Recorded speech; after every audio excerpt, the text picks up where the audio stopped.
Hi hello friends, అందరూ ఎలాగున్నారు? నేను చాలా బాగున్నాను.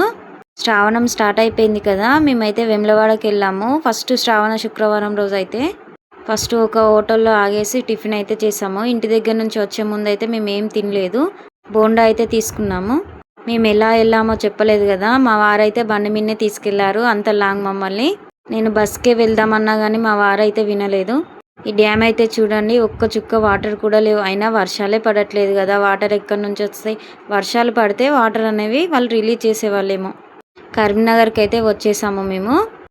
కరీంనగర్ ఒక దగ్గర ఆగేసి టీ అయితే తాగాము. ఇంత దూరం వచ్చాము కదా, కరీంనగర్ డ్యామ్ అయితే చూద్దాం రా అనేసి మా వారైతే తీసుకెళ్ళాడు. చూడండి వాటర్ అయితే ఎంత బాగున్నాయో. అసలు డ్యామ్ అయితే చాలా అంటే చాలా పెద్దగా ఉంది. బోటింగ్ కూడా చేస్తున్నారు. మా వారు అన్నారు కదా బోటింగ్ చేస్తావా అంటే, నాకు వాటర్ అంటేనే భయం, ఇంకా బోటింగ్ ఏంటి అన్న. ఫైనల్లీ కొన్ని ఫొటోస్ అయితే తీసుకున్నాను. ఫైనల్లీ వేములవాడకి అయితే రీచ్ అయ్యాము. చూడండి కమల పువ్వు ఒక్కటి కూడా కనిపించట్లేదు నాకు.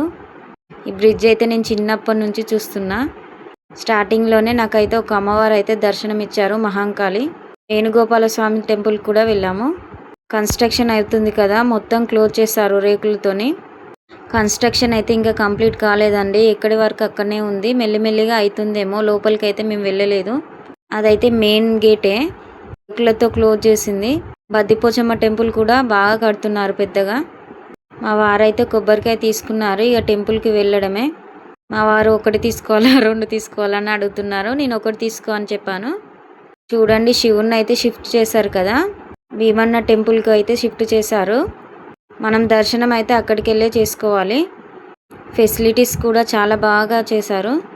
మేము లాస్ట్ టైం వెళ్ళినప్పుడు మాత్రం డైరెక్ట్ టెంపుల్ లోపలికే వెళ్ళే వాళ్ళం. కానీ ఇప్పుడు చూడండి మొత్తం అన్నీ రేకులతో పెట్టేసి చుట్టూ ఇలా పెట్టారు. దర్శనానికి కూడా బోర్డ్స్ పెట్టారు. మేమైతే ఉచిత దర్శనానికే వెళ్ళాము. కూర్చోనికి కూడా అక్కడక్కడ చైర్స్ కూడా వేశారు. వాకబుల్ డిస్టెన్స్ ఎంత ఉంటే అంత కంప్లీట్గా రేకులతోనే పైన వేశారు. వర్షం వచ్చినా ఏమొచ్చినా ప్రాబ్లం లేకుండా. కోడెన్గట్టు దారి ఉచిత దర్శనం అనేది వేరే బోర్డ్స్ అయితే పెట్టేశారు. కంప్లీట్గా కన్ఫ్యూజన్ కాకుండా కొత్తగా వచ్చిన వాళ్ళకు కూడా క్లారిటీ ఉండాలని అలా పెట్టేశారు. చూడండి ఇవి తిరగడమే అయితే మాకు చాలాసేపు పట్టింది. ఈ ఫ్యాన్ చూడండి అబ్బా ఎంత పెద్దగా ఉందో, ఫుల్ గాలి వస్తుంది. నాకు ఏదో అనుకున్న పని అయితే కోడలం కడతానని అయితే పెద్దవారు అయితే మొక్కుకుంటారు. 2 ఆవులను తీసుకెళ్ళి ఒక రాయికి వేస్తే దర్శనం కంప్లీట్ అయినట్టే. ఫస్ట్ శ్రావణ శుక్రవారం కదా, పబ్లిక్ అయితే ఎక్కువ లేరండి.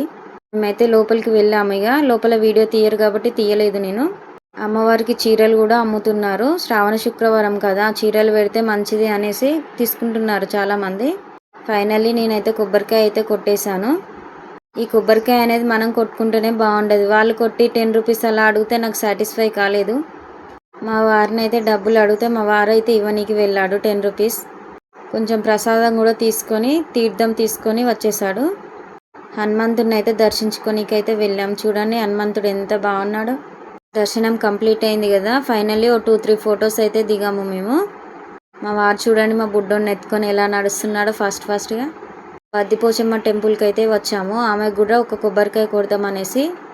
మా బుడ్డోడు ఆ పాపను చూసి చెల్లె అంటున్నాడు. ఫైనల్లీ ప్రసాదం తీసుకొనికైతే వచ్చాము. పులిహోర తీసుకోమంటే పులిహోర అంటే అవైలబుల్గా లేదంట. లడ్డు అయితే తీసుకున్నాడు మా వారు. బుడ్డోడైతే నేను ఇక్కడే తింటాను, నేను రానని చూడండి ఎలా కూర్చున్నాడో. దర్శనం కంప్లీట్ అయింది కదా, ఇక షాపింగ్ చేద్దామనేస్తే వెళ్ళాము. మా బుడ్డోడైతే పట్టిందల్లా ఇది కావాలనేసి అంటున్నాడు. ఫైనలీ ఒక ఫోన్ అయితే సెలెక్ట్ చేసి తీసుకున్నాము. అయినా అది వద్దు, కార్ కావాలి అంటున్నాడు. వాడు ఇంత లేడు కానీ ఇప్పటి నుంచే వీనితో మాకు టార్చర్. ఇవి గుర్తున్నాయి అండి చిన్నప్పుడు మనం ఎంత ఇష్టంగా తినేవాళ్ళమో. ఫైనల్లీ మేము ఇంటి దగ్గర నుంచి తెచ్చుకున్న పులిహోర అయితే తినేసి నాంపల్లి గుట్టకైతే బయలుదేరాము. నాంపల్లి వీడియో నెక్స్ట్ వీడియోలో అప్లోడ్ చేస్తాను చూడండి.